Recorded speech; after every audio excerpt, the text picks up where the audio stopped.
Motorists and pedestrians alike were faced with a less than pleasant situation on Wednesday morning when they had to walk or drive through raw sewage on the Blackburn Highway just behind the immigration building.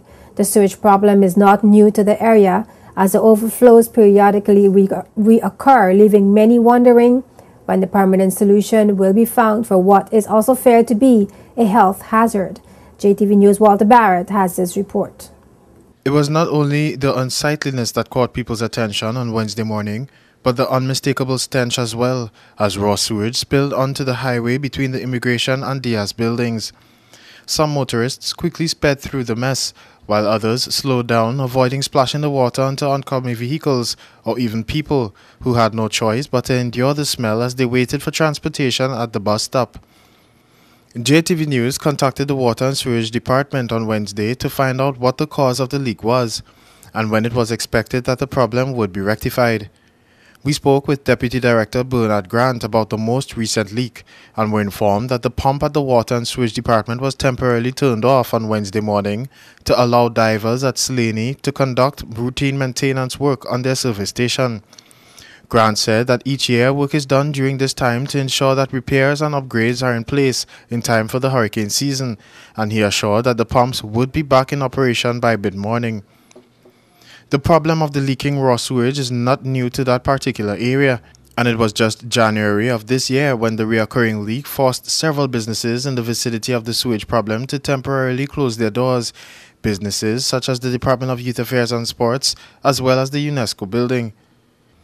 It was in January that government assured the public that a part of the $45 million loan agreement with Banco Popular de Puerto Rico, inked in October 2010, would go toward the territory's sewage scheme.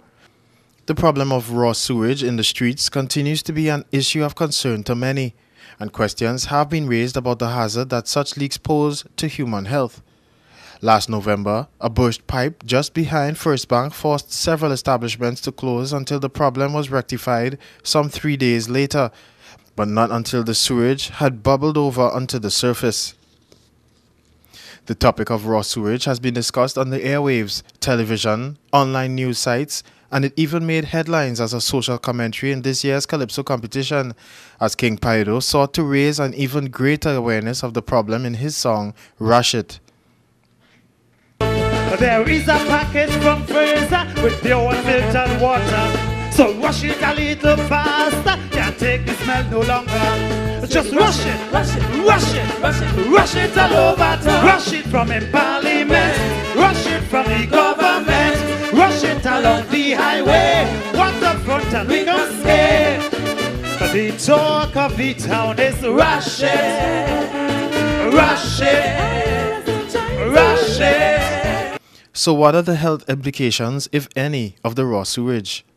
JTV News spoke with Deputy Chief Environmental Officer Rupert Xavier on Thursday and were told that the residents continue to contact the environmental officers and ask them to inform the Water and Sewerage Department about the problem of leaking sewage throughout the territory so that something could be done.